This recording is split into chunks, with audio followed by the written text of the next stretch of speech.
right, in discussion items, information, COVID-19. Just a COVID-19 data update. Mary Ann, you could pull up the slides that are in the packet, please. Again, 2 out of the 5 categories are still in minimal.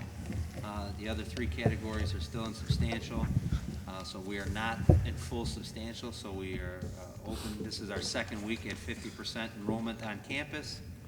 I walked today with Ms. Lindquist and went and visited some classrooms, and I just want to commend the teachers. They were doing an excellent job. Most of the classrooms I visited, I had one class with 1 student, but other than that, most classes had 4 or 5. One class had 8. And the teachers were, there was a lot more student-teacher interaction, and things seem to be going really well, so I just want to congratulate the teachers on doing a nice job as we return, and I know Dr. Freitas will touch on that as well. My focus, I'll continue to follow the matrix and do the update each Friday, but my focus now is shifted to the vaccination rollout, Phase 1B. Kristen and I attended a conference call with the Cook County Health Department on Friday with other school superintendents, daycare facilities, there wasn't as much clarity as we were hoping for from the Cook County Health Department, but there was some discussion on that. They're hopeful that it could be by the end of January, the first week of February. There also was some discussion of working with local health departments so that if teachers live in one county but teach in another county, that they may be able to use the county they live in. So we are trying, that is where we are trying to shift our focus. I also met with the West Cook superintendents as well as our intermediate service director who runs the whole West Cook region, and he is trying to set up another call with the Cook County Health Department to try to get some more information to see. So the main goal is to try to get the teachers vaccinated before the end of the 3rd quarter, sooner rather than later. Our school nurse is going this week because school nurses are put in Group 1A. So our school nurse and our school nurse assistant, administrative assistant, they were both going this week. So that's good news. And like I said, the focus would be on hopefully getting our teachers vaccinated so that we can continue to roll out our 50% plan, and some of our teachers that are remote will have the opportunity to possibly come back to the classroom. So Dr. Freitas, do you want to touch on some of the things at the building level? I will. First of all, Happy New Year to all the students, board members, and to all the parents. Happy 2021. Second semester has begun and is off to a great start. Our teachers present in our school building since the beginning of the year are continuing to deliver engaging remote instruction while differentiating for our in-person learners.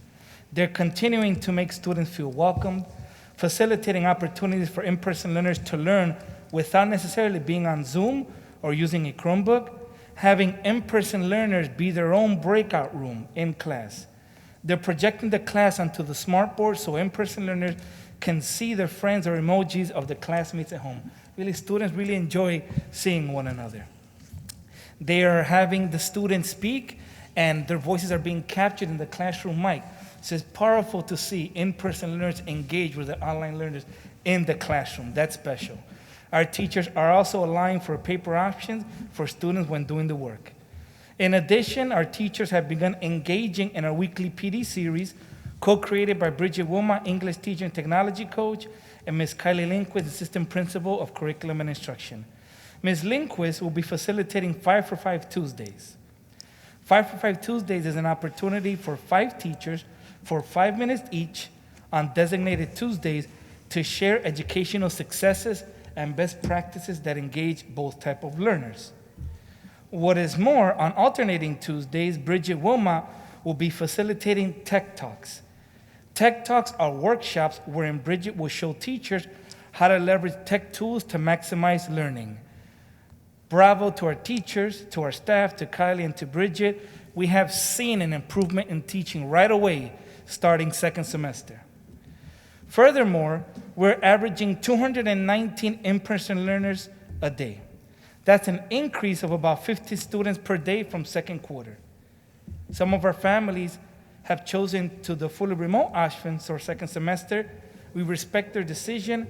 We support their choice and want to thank our teachers for continuing to deliver remote learning instruction. During the second quarter last year, as reported by a local media partner, The Landmark, about 35% of students were on track to earn one or more failing grades for second quarter. Guys, I know that was alarming, but we fixed it. We got it right. I'm happy to report that with the intervention we put in place, teacher, staff, and admin calling, emailing, teachers consolidating assignments, having relearning opportunities for students, and bringing students who needed it on campus, we reduced the failure rate to 7.3% of our student body having one failure or more, which brings us very close to pre-pandemic numbers for failures. That is a 20% drop. I want to thank the students for all their hard work. I want to thank the teachers and family members for really coming together.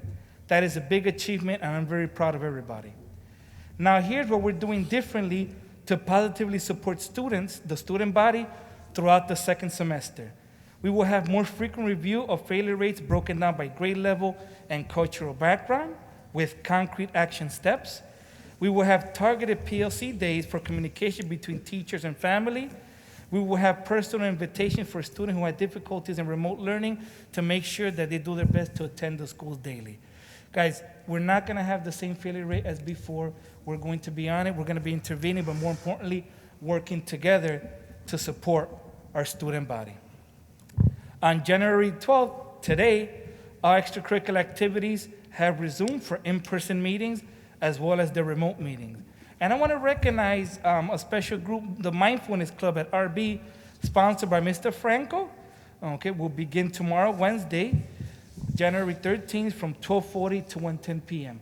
What's really nice about the Mindfulness Club is that adults and students get together and meditate and reflect so they can approach whatever goal with a calm mind and a calm body. I highly recommend it. I do it in my life. I've done it with Mr. Franco and students. So please, students, engage in mindfulness, okay? It's good for the health. We'll make sure we share the information via email blast and through Remind. Athletics. We're currently on an adaptive pause for all winter sports. The IHSA Board of Directors are scheduled to meet on January 13th and continue the ongoing conversations with the Illinois Department of Public Health.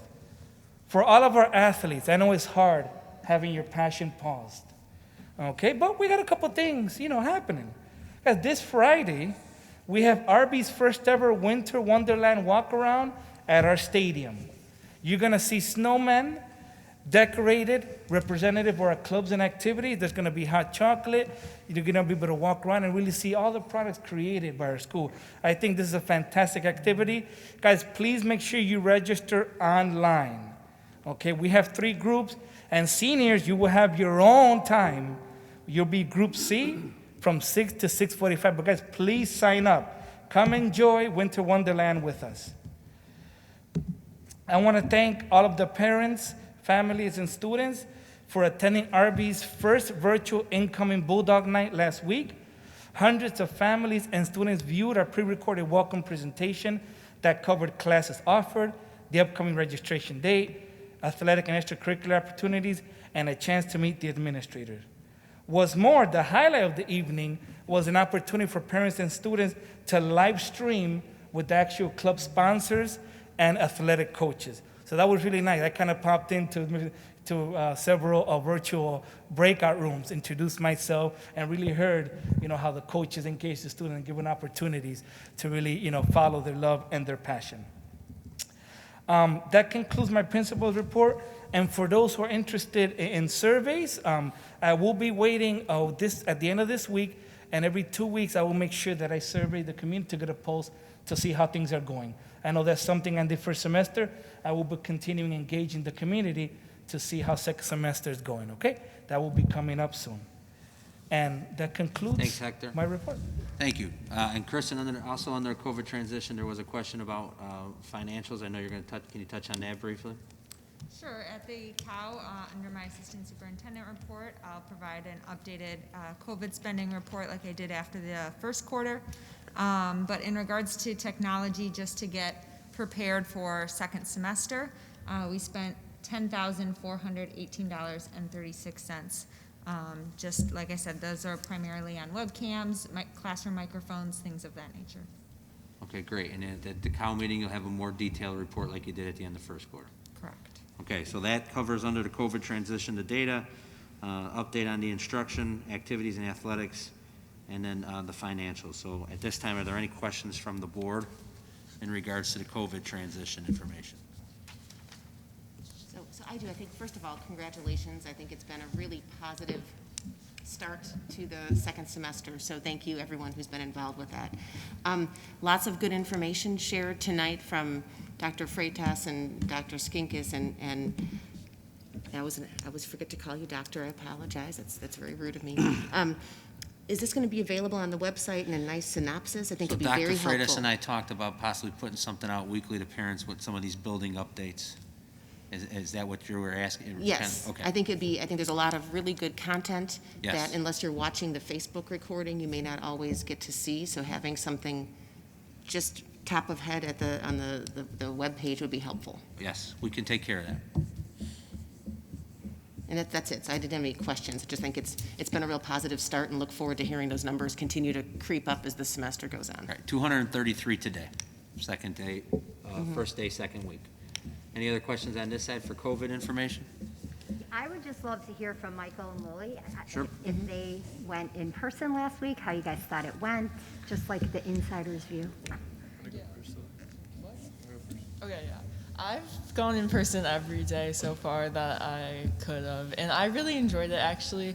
I definitely think that the teachers are encouraging us to speak to each other in the classroom more so than last semester, and to use our Chromebooks less. Like, they definitely give us more paper copies now, and for most of my classes at least, I'm not required to join the Zoom. And even if I do have to, it's more for attendance purposes.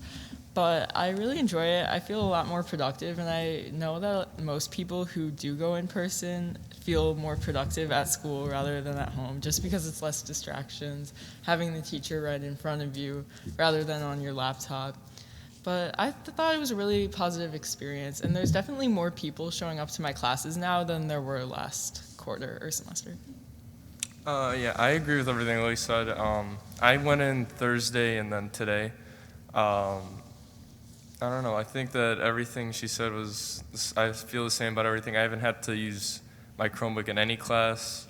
In like our PE class, we actually playing basketball. We're doing something for once. And I think in all my other classes, yeah, we've been able to be more engaged with the teacher. We're able to be more involved, I think. And in the classes where potentially I have to be on the Chromebook, it's still more engaging now, even than before when we did it first quarter. So yeah, I agree with everything Lily said too. And they definitely got more advanced technology since last semester. A lot of the teachers have set up like cool cameras where you can just see them projecting the board, and they have microphones that project the volume from the entire classroom so that you can hear both the class students and the teacher, which is cool. Thanks, Lily. Thanks, Michael. And please No make problem. sure you thank your teachers too for trying new things and taking new initiatives in their classroom with the remote and in-person learners, because that's what the board and the community were asking for, and I think they're delivering that. So I want to make sure we recognize them. Yeah. So it'd be nice to hear from their students that they appreciate it as well. Any other questions? Well, Mr. Smithing, that's information on COVID I transition. think that's awesome. It's a great choice for students.